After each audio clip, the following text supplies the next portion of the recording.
Hi, listeners. Today, we have another audio article from the 80,000 Hours website that we think will be of interest to lots of people. It's by my wonderful colleague, Luisa Rodriguez, who reads the article herself and who some of you will recall from episode 116, Luisa Rodriguez on why global catastrophes seem unlikely to kill us all. And from when she co-hosted with me for episode 131, Lewis Dartnell on getting humanity to bounce back faster in a post-apocalyptic world. The article she's reading is called My Experience with Imposter Syndrome and How to Partly Overcome It. And since it was published in April, many people have gotten in touch to say either that it resonated with them or that reading it had really helped them out. So we thought we would share it with you all here.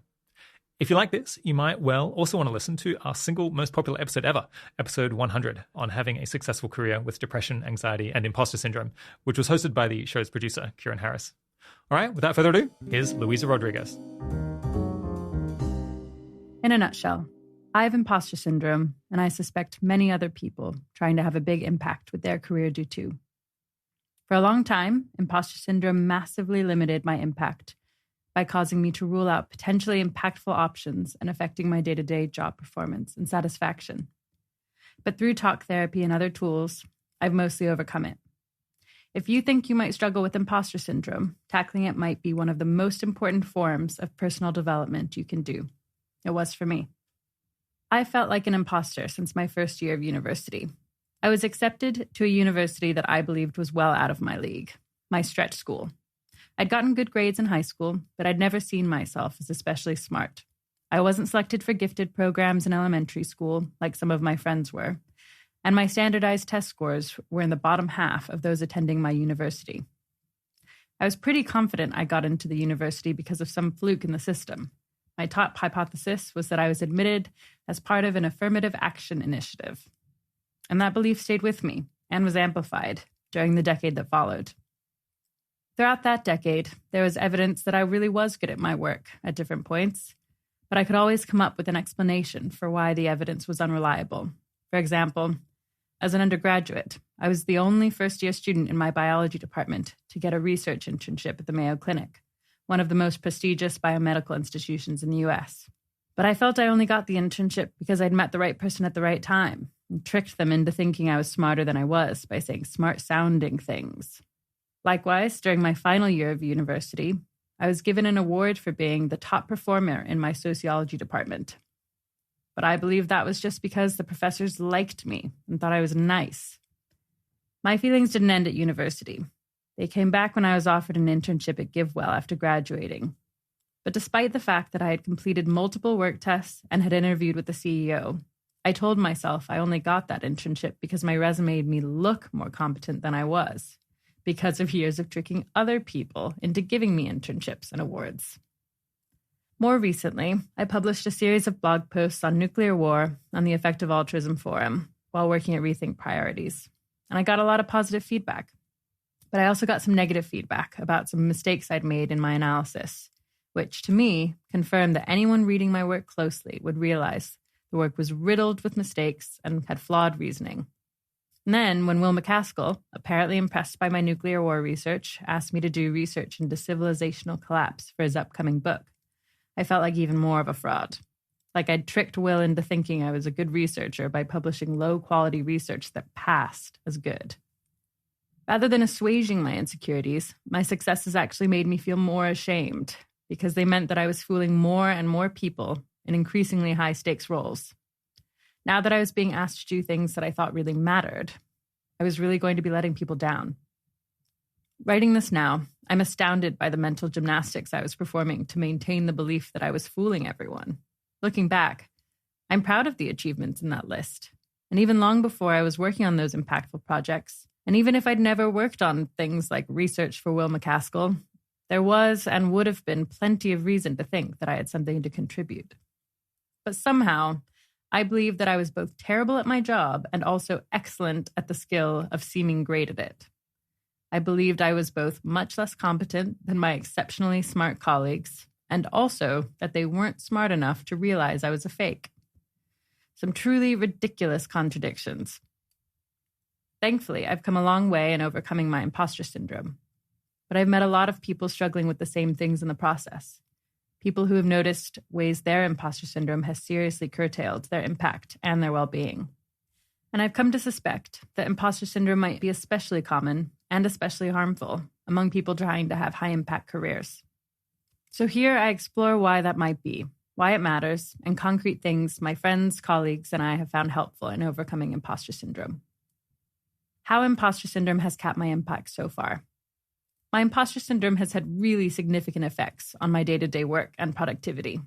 For example, when I started at Rethink Priorities, I was so worried my manager would realize I wasn't actually any good at research that I worked long hours to compensate for my perceived incompetence. To be clear, this was driven by my own anxiety, not by anything my manager did or said. Working such long hours got me close to burnout, plus a case of repetitive strain injury that still flares up 4 years later. And while doing that research at Rethink, I caveated everything in my write-ups so heavily that no one reading them would be able to tell what I really thought. They couldn't figure out what I really thought. They couldn't realize I didn't know what I was talking about. Similarly, while working as a research assistant for Will MacAskill, I procrastinated showing him my research drafts for months, which made me lose out on valuable feedback from him early in my research when it would have been most useful. And since joining the 80,000 Hours web team as a writer 7 months ago, I've avoided writing articles for the website, preferring projects focused on user experience and web analytics instead, out of fear that I'd be outed as a bad writer. Until now, progress. What's more, my imposter syndrome also made it near impossible for me to think clearly about how to have the highest impact career possible. To look at my strengths and weaknesses head on in order to work out which impactful roles I might actually be well suited for. I simultaneously hoped I was competent enough to have a high-impact career and was terrified I'd fail if I tried. And the only way to avoid the painful reality that I might not be good enough to have an impactful career was to make sure I wasn't being too ambitious. This meant almost never applying for impactful roles I thought I might not get. And it meant shying away from more responsibility in the roles I did get. For example, after working as Will MacAskill's research assistant for about 6 months, Will asked me to be his chief of staff. But I didn't want the job. I felt that only someone more competent than me should be doing a job that important, someone who wasn't faking it like I was. I ended up accepting the role in the end, but the feeling that I shouldn't be doing such a high-stakes role stayed with me. Likewise, when I was given the opportunity to give grants to help reduce the probability of nuclear winter, I turned it down. I didn't want myself or anyone else to realize I wasn't any good at grant making. I think it's possible those are big mistakes. Rather than pursue an ambitious goal like nuclear grant making with some chance of failure, I chose to guarantee failure by not trying in the first place. At least then I could maintain the belief that maybe I'd succeeded if I'd tried. How I partly overcame imposter syndrome. Despite being promoted to Will MacAskill's chief of staff, I was more confident than ever that I was a fraud.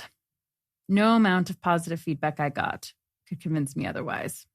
Never mind the fact that this meant simultaneously believing that Will MacAskill was both brilliant and dumb enough to be fooled by a dummy like me.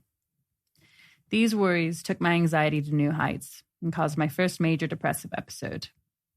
While discussing my fears with a friend, they hypothesized that imposter syndrome, on top of being at the root of my depression and anxiety, might also be the single biggest factor limiting my impact.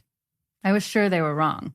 Sure, that might be the case for people who are really suffering from imposter syndrome, but I'm an actual imposter, I thought. But the idea that something like imposter syndrome might meaningfully cap my ability to have a bigger impact felt important enough that I decided to explore it. I started seeing a therapist who specializes in anxiety, depression, perfectionism, and imposter syndrome, which are often linked together, and certainly were for me.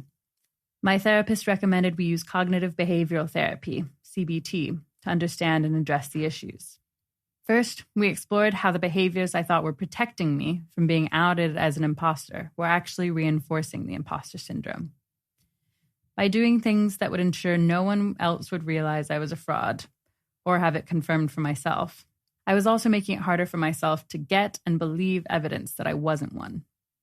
For example, by working excessively without telling my colleagues, any praise I got on my work could be chalked up to my long hours rather than my abilities.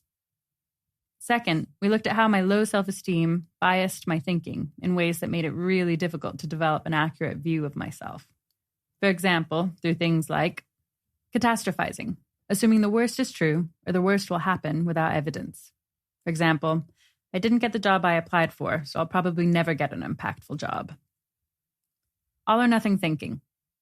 Thinking in black and white terms when there's lots of gray in between.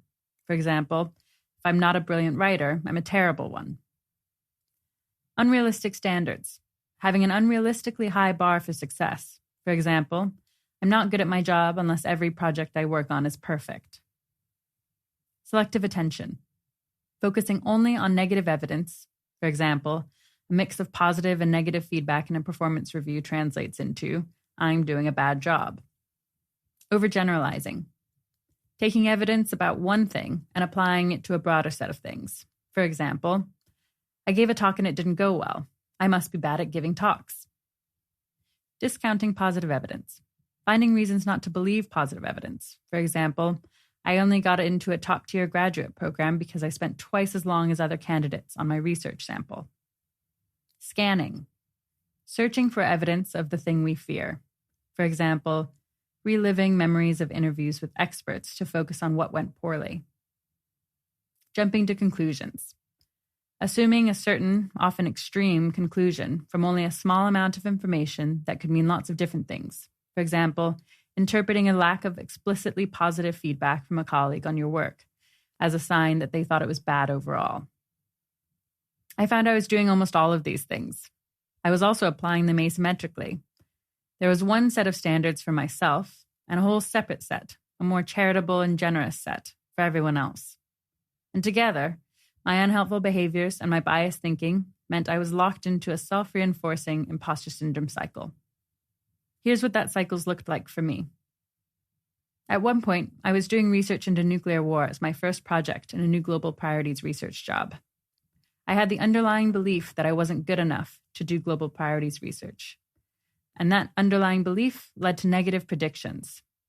If I publish my research into nuclear war, people will find holes in the thinking and calculations.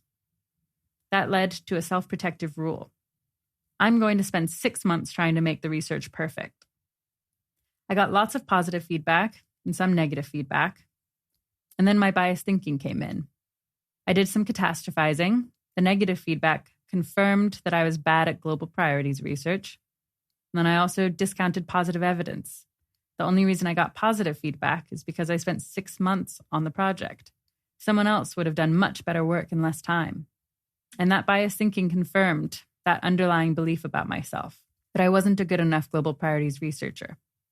After understanding how my imposter syndrome was a self-perpetuating cycle, my therapist and I made a plan for me to start trying to get real, incontrovertible evidence about my abilities. No more hiding behind long hours and caveats and self-deprecation. To do this, we came up with experiments that would break the imposter syndrome cycle by abandoning one of my self-protective behaviors or challenging my biased thoughts. For example, take out all the unnecessary caveats in my next write-up. Share an early outline or draft with my manager. Take on a project I'm not sure I'll nail. Ask for explicit negative feedback on my work. Tell my manager exactly how long it takes me to do my research task this week. Each time I did these experiments, I got clarity on what my actual strengths and weaknesses were. Sometimes this was in the form of non-feedback. For example, in response to telling my manager exactly how long I spent on a report, they never said what I feared they would. Something like, "You spent that long on this crap?" Sometimes I got positive feedback. For example, a number of people have told me they liked my 80,000 Hours podcast episode with Rob Wiblin, even though I was sure it went terribly after recording it. And sometimes I got negative feedback. For example, at my request, my manager gave me some pretty substantial negative feedback about my research ability. That wasn't an easy process. Unsurprisingly, the positive feedback felt wonderful, and the negative feedback felt kind of devastating. But both were necessary to develop more accurate views of my abilities. It took a lot of work to do both. One, update the right amount in response to the feedback, internalizing the positive, not catastrophizing about the negative. And two, come to terms with the fact that I was sometimes finding out I wasn't as good at a given type of work as I really wanted to be. Using the CBT tool called a stop really helped with the latter. But for better or worse, all of the feedback I'd been trying desperately to avoid before that point, allowed me to think more critically about how to have a bigger impact given my actual strengths and weaknesses. And I made a lot of progress.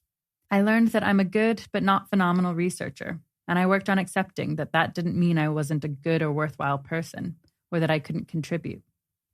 I also learned that I'm pretty great at project management and data analysis. In this way, addressing my imposter syndrome was fundamentally a truth-seeking exercise. And just like it's crucially important to be open, curious, and truth-seeking when forming a judgment on what the world's most pressing problems are, it's crucially important to be open, curious, and truth-seeking when forming a judgment about what you might or might not be capable of to address those pressing problems. How common is imposter syndrome? A meta-analysis of 62 studies found that estimates of the prevalence of imposter syndrome ranged from 9% to 82% and affects both men and women, though it may be more common in women, as well as people of all ages, though it may decrease with age. Some indication that imposter syndrome is common in the effective altruism community is that when 80,000 Hours former chief of staff, now CEO, Howie, discussed his imposter syndrome publicly with Kieran Harris on the 80,000 Hours podcast, the episode quickly became the podcast's most popular episode ever, by a long way.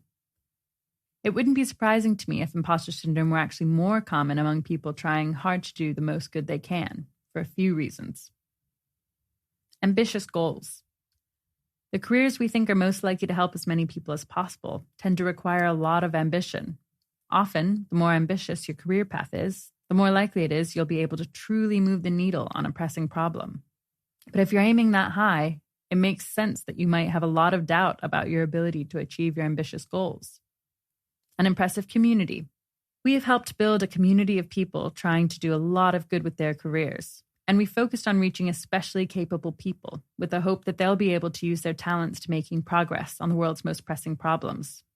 But being surrounded by such impressive people can mean frequently comparing yourself to exceptionally gifted people. So it's no surprise that being a part of that community can exacerbate imposter syndrome, as well as insecurities of other kinds. Personality traits. More speculatively, I suspect people motivated to do as much good as they can with their careers might be more likely to have personality traits that make them more predisposed to imposter syndrome. Traits like high intelligence, perfectionism, conscientiousness, ambition, and neuroticism, especially anxiety, guilt, and shame. Philosophical views. Lots of people aiming to do as much good as possible are inspired by so-called demanding worldviews, such as consequentialism, the idea that it's always morally better to do the thing that creates better outcomes. For some people, that can mean self-worth becomes tied to exceptionally high moral standards, which can sometimes, but not always, feed into an imposter syndrome cycle by both raising your standards and making the idea that you might not meet them even more distressing. Do you have imposter syndrome? We're obviously not in the business of diagnosing mental health concerns, and we're big proponents of seeking professional support. That said, to get a sense of whether you have imposter syndrome characteristics, you can use an imposter syndrome screening tool like the Clance Imposter Syndrome Scale. You'll read 20 statements and indicate how often the statement feels true to you on a scale of 1 to 5, and then calculate your total score. A few example statements. I have often succeeded on a test or task, even though I was afraid that I would not do well before I undertook the task. I avoid evaluations if possible and have a dread of others evaluating me. When people praise me for something I've accomplished, I'm afraid I won't be able to live up to their expectations of me in the future. I sometimes think I obtained my present position or gained my present success because I happened to be in the right place at the right time or knew the right people. I feel bad and discouraged if I'm not the best, or at least very special, in situations that involve achievement. Do any of those statements ring true? If so, I'd encourage you to answer the complete questionnaire on your own. You can find a link to it on our website. Or does that sound like someone you know? If so, consider sending them this article. How might imposter syndrome affect the impact of your career? I know firsthand how terrible imposter syndrome can feel. I spent years feeling ashamed of being inadequate, guilty for tricking people into thinking I was more competent than I was, and terrified of being found out at any moment.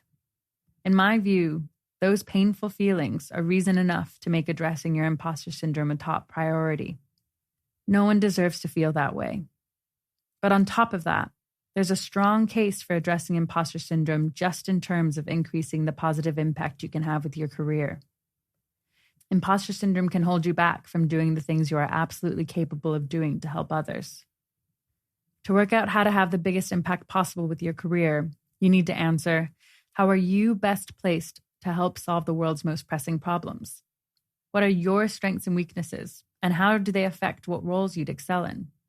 Imposter syndrome is fundamentally about the disconnect between your beliefs about your abilities and your actual abilities.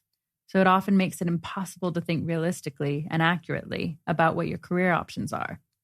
This has real implications for how impactful your career is. Imposter syndrome can lead you to mistakenly rule out impactful options.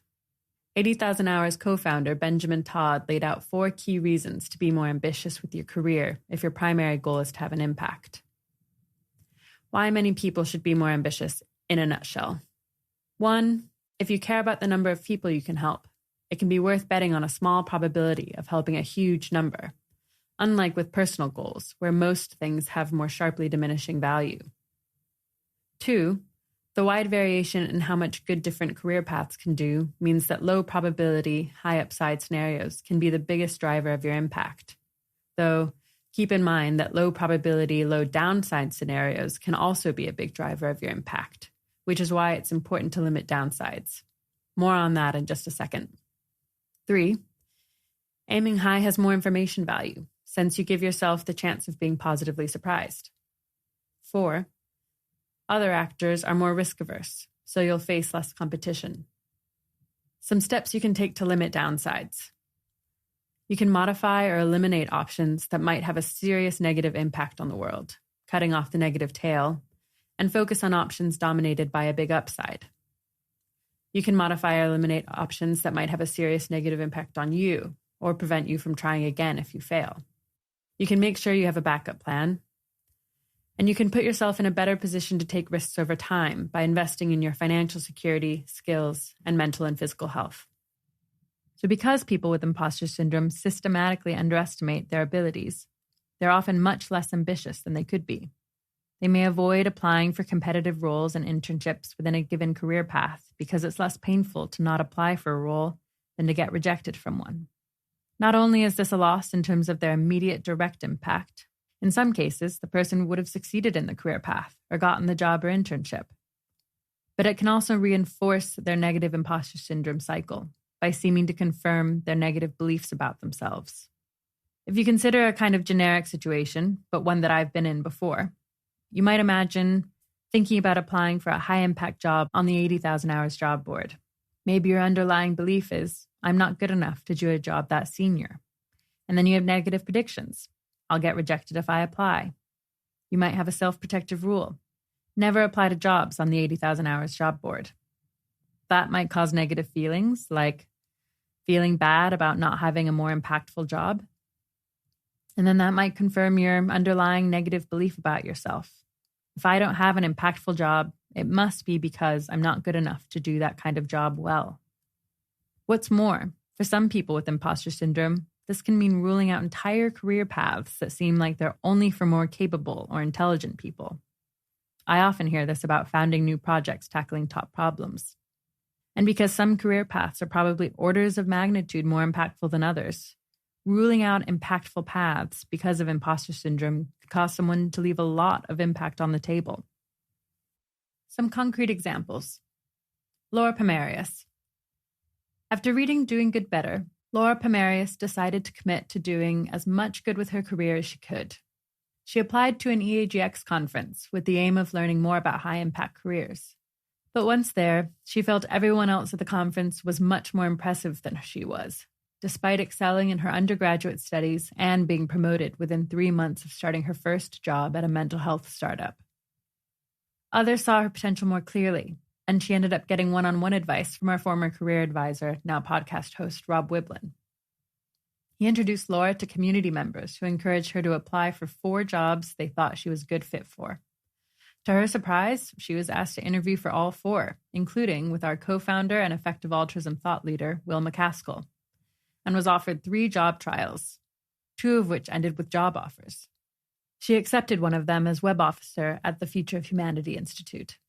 A year later, when Will McCaskill was looking for someone to help him write his TED Talk, he thought of Laura, who'd impressed him with her interview. After nailing the TED Talk project, Will made Laura yet another job offer. they ended up setting up the Forethought Foundation together. According to Will, Laura increased his impact by a whopping 30% during her time there. But Laura very nearly never did any of that. Because of her imposter syndrome, she'd never have considered aiming for such an ambitious career trajectory on her own. Had she not been pushed to be more ambitious at each step of the way in her journey, she'd probably have had much less impact with her career. John Steinbeck. While writing The Grapes of Wrath, a book that sold 430,000 copies during its first year of publication, was the New York Times bestseller in 1939, and won the National Book Award and a Pulitzer Prize, John Steinbeck kept a diary. Of his future Pulitzer Prize-winning novel, Steinbeck wrote, "This book has become a misery to me because of my inadequacy." The rest of his diary is full of self-doubt and self-flagellation, with dozens of entries revealing he was convinced that his prior success was a fluke and that his new book would out him as the imposter he was sure he was. Quote, "My many weaknesses are beginning to show their head. I'm not a writer. I've been fooling myself and other people." Steinbeck almost certainly suffered from imposter syndrome. Despite positive evidence about his abilities, part of him seemed to believe that he'd tricked people into thinking him to be a great author, not because of his talent and skill, but in spite of his mediocrity. Luckily, Steinbeck didn't let his feelings of inadequacy keep him from finishing Grapes of Wrath or later works like East of Eden, which together earned him a Nobel Prize in Literature. But are there missing great novels that weren't written because their would-be authors worried they weren't talented enough to write them? And are there also missing paradigm-shifting papers, for example, that haven't been written because the would-be researchers worry, maybe even despite evidence to the contrary, that they're not smart enough to produce them? Imposter syndrome can reduce your day-to-day impact. According to a meta-analysis of 19 studies, mostly of healthcare professionals, imposter syndrome is associated with worse job performance, higher stress levels, lower self-esteem, lower overall job satisfaction, higher rates of burnout, less career planning, lower motivation to lead, and lower motivation to take on more responsibility. Given the nature of imposter syndrome, this makes sense. Many, perhaps most people, feel all of these things from time to time. Getting negative feedback can often be hard, even for people with robustly high self-esteem. And lots of people struggle with procrastination for a host of different reasons. But for people who have imposter syndrome, these can be so extreme that they have more significant effects on job performance, and by extension, the amount of impact they're leaving on the table. What does this look like in practice? Lower quality work. People with imposter syndrome often worry that any mistakes they make will out them as imposters. As a result, they are less likely to admit and correct mistakes, and less likely to seek out feedback on their work. And without feedback, their work ends up lower quality. Difficulty identifying strengths and weaknesses. People with imposter syndrome might also struggle to overcome their actual weaknesses. If they're 1, convinced they're bad at everything, and 2, too anxious to have any of their suspicions about their weaknesses confirmed. Conversely, they're less likely to leverage their strengths, as they don't believe they're genuine strengths. Lower productivity.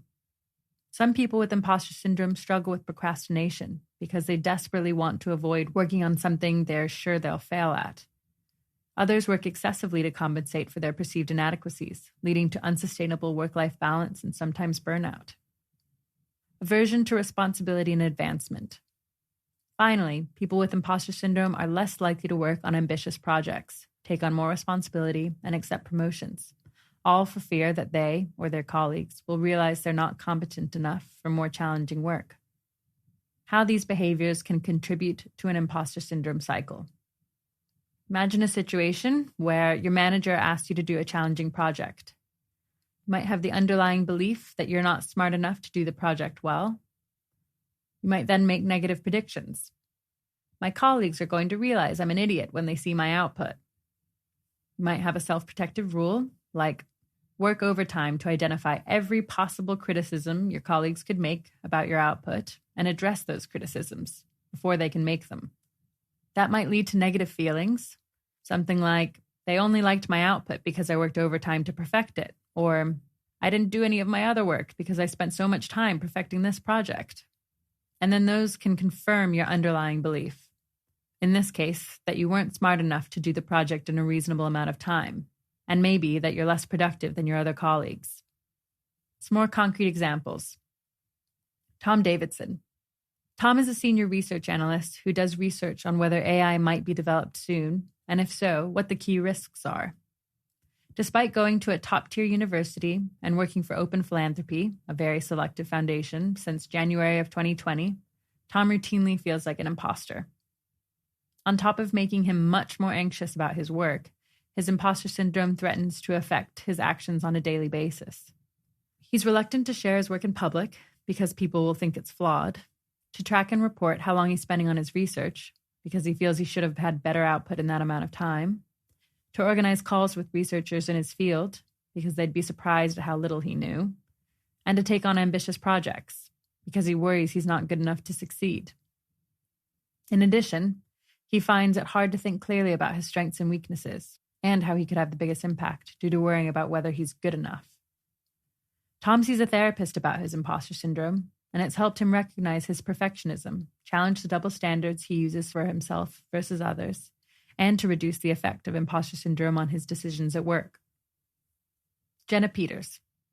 Despite designing a set of tech systems to multiply the impact of 80,000 Hours advising team, and helping to hire key team members to both 80,000 Hours and the Center for Effective Altruism, Jenna still finds imposter syndrome affects her on the day-to-day. Her imposter syndrome makes it harder for her to be as autonomous and ambitious as she otherwise could be. She's noticed she wants to check in with her manager about projects' next steps more often than she thinks is ideal, because what if she messes up and takes the wrong step? And she feels averse to projects when she'll be the final decision maker, because what if she makes the wrong call on a high-stakes project? She's also found that her constant self-doubt makes it harder for her to voice ideas and concerns in team meetings. Because what if she says something obviously wrong or dumb? It also makes it harder for her to think bigger. She barely feels she's managing to do her job as it is. How could she possibly succeed at something even more ambitious? But Jenna's made a lot of progress on her imposter syndrome by working with a therapist to challenge her imposter syndrome-driven beliefs, and with her manager to investigate her actual strengths and weaknesses. By doing so, Jenna's found a role at 80,000 Hours that capitalizes on her strengths and that she finds a lot more motivating and satisfying. Imposter syndrome has community-wide effects. Back in 2012, 80,000 Hours helped start the Effective Altruism community of people trying to do good for the world. The thing is, the entire community loses out when individuals suffer from imposter syndrome. Community members with imposter syndrome are less likely to give talks, write publicly, or mentor others because they're worried others, their audience, or their mentees, will realize they're imposters.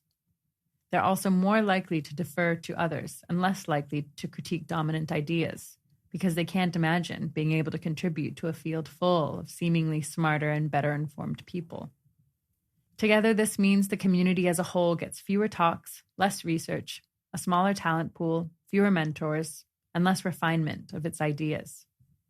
Here's how that cycle can work. Imagine a situation where someone notices they don't understand why everyone's so worried about AI risks. They think that everyone's missing some important consideration they've noticed. But they might have the underlying belief that they're not smart enough or well-informed enough, and that someone else has probably thought about this objection and dismissed it. They might make negative predictions. If I were to voice my skepticism, and people thought it was a dumb argument, people would realize I'm not smart or well-informed. So they might adopt the self-protective rule, don't raise the consideration. And that causes various negative outcomes for the community. Maybe the consideration is actually an important one, and the AI community misses out on it. Or maybe the consideration isn't actually rock solid, but a bunch of other people have the same confusion. But because it's never raised and discussed publicly, people go on having the same confusion. Some concrete examples. Michaela Sacosio. Michaela works as the executive director of the Farmed Animal Funders Donor Group, a role with the potential to majorly influence the priorities of the animal welfare movement. Despite being routinely asked to speak at public events and write blog posts about farmed animal philanthropy, Michaela has avoided those opportunities, convinced that she'd be taking space away from more knowledgeable and experienced animal advocates. Michaela told me, quote, "I've been executive director of Farmed Animal Funders for over 2 years now, but I only spoke publicly for the first time about a month ago. I was surprised to hear how much people valued what I had to say, and I now wish I'd embraced opportunities for thought leadership sooner. Will MacAskill. Believe it or not, 80,000 Hours co-founder Will MacAskill struggles with imposter syndrome on a regular basis. Despite being a tenured Oxford professor, writing a successful book on having a big impact, doing good better, and more recently, What We Owe the Future, and founding several organizations doing some of the most promising cause prioritization and community building work we know of, Will still worries that he's not good enough to do the work he's doing. In particular, that he's not smart enough to do it well. Thankfully, imposter syndrome hasn't stopped Will from pursuing a very ambitious career, but it has limited his impact. For example, after writing forum posts on the Effective Altruism Forum, he was incredibly anxious. In his 80,000 Hours podcast episode with Rob Wiblin, he describes the anxiety dreams he had for weeks after posting. My dreams would be the most literal anxiety dreams you could imagine, which are people talking and people being like, yeah, we lost all respect for you after you wrote that post. This has been true for non-public writing too. For example, in 2020, while Will and I were working together on his book, What We Owe the Future, he felt unconvinced of arguments he'd heard about the magnitude of global catastrophic biological risk this century. He eventually wrote up his reasons why and shared them with relevant researchers, but doing so caused him a lot of anxiety and interfered with his sleep. He's also had long-standing confusions and skepticism of some areas of current AI risk discussion that he hasn't pursued as much as he might have done, which he thinks is in part because of imposter syndrome. Public disagreement makes it more likely that he'll be shown to be a fraud. In one conversation we had about imposter syndrome, I pointed to the philosophy papers that he'd published in high-ranking journals as counter-evidence. He replied that his brain simply didn't believe that he had actually written those papers. This anxiety around discussing uncertainties and confusion, in public or even just with other researchers, probably means global priorities research is less transparent, slowing down the intellectual progress that can be made when key ideas are scrutinized and refined through discourse.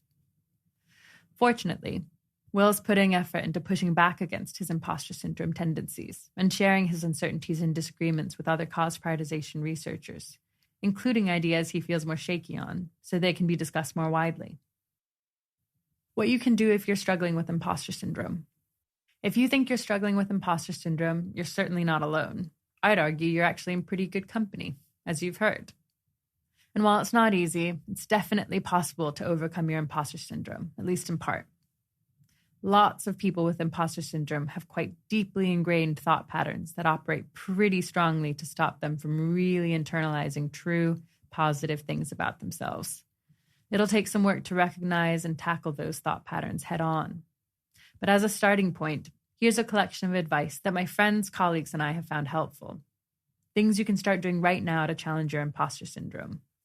To start, I strongly recommend you aim to decouple your self-worth from your productivity and impact, to internalize that you have intrinsic worth, no matter how productive you are or how much impact you have. I think this is important for two reasons. One, it's true. And two, by working to cultivate a sense of unconditional self-acceptance, you'll be much better able to look at your abilities with a curiosity-oriented, truth-seeking mindset, instead of with your entire self-worth riding on a particular outcome. Talk to your friends, colleagues, and especially your direct manager about your imposter syndrome. Often your manager can support you in overcoming imposter syndrome by agreeing to 1, give you honest feedback, 2, challenge you when they think your imposter syndrome is holding you back, and 3, encourage you to approach performance and improvement with a growth mindset. Consider working through a CBT-based workbook. I personally found overcoming perfectionism and overcoming low self-esteem extremely helpful. If you can afford it and are open to it, consider seeing a therapist. A therapist can help you notice the self-protective habits that you're using to keep people from finding out you're an imposter, never sharing early drafts, for example, and then help you experiment with the opposite behavior to see what happens. It can be hard to find a therapist that's a good fit for you, so I'd recommend using the Effective Altruism Mental Health Navigator's list of mental health providers, which has reviews written by members of the community. And again, if you can afford it and are open to it, I also recommend you consider seeing a psychiatrist, especially if your imposter syndrome seems exacerbated by depression and anxiety. You might want to experiment with the CBT tool called a stop, which can help you, 1, challenge your biased ways of thinking about your ability, and 2, get some perspective if the process of overcoming imposter syndrome ever causes you pain or stress. Try being more open to doing ambitious things that scare you, things like applying for jobs that you feel underqualified for, testing out new skills you might not be good at, or putting your work out there, be it writing, research, startup ideas. They might go well, they might not. Either way, that's valuable information for you. Reduce the financial and professional downside risks of trying out new skills and roles by having a backup plan and investing in your financial security, skills, and mental and physical health. Once you've sufficiently managed downside risks, consider your worst-case scenario and try to get more emotionally comfortable with it. For example, imagine what it'd be like to be discovered as an imposter and fired. Then realize that, in the scheme of things, you'd still probably be okay. Remind yourself that it's someone else's job to figure out whether you're meeting their standards as an employee, so you don't need to constantly feel angst about whether you should quit to save them the trouble of firing you. Remember that public platforms like the Effective Altruism Forum, Less Wrong, Facebook, LinkedIn, and others usually highlight other people's biggest strengths and achievements. This makes it easy to mistakenly imagine other communities and individuals as brilliant, productive, and free of weaknesses. None of these steps are easy. They require a lot of strength and a lot of bravery. But being convinced that you're an imposter doesn't just come with a huge personal cost. It might also be preventing you from doing as much good as you are actually capable of. That certainly was the case for me. I'm by no means cured of my imposter syndrome. I still feel impostery fairly often, including, ironically, while writing this article. Over the course of writing, my lingering imposter fears meant I delayed sharing early drafts with my colleagues, and as a result, I spent time perfecting sections that were later cut. When I did share the draft, I was so worried my colleagues would turn around and tell me it was rubbish that I struggled to focus on my other work.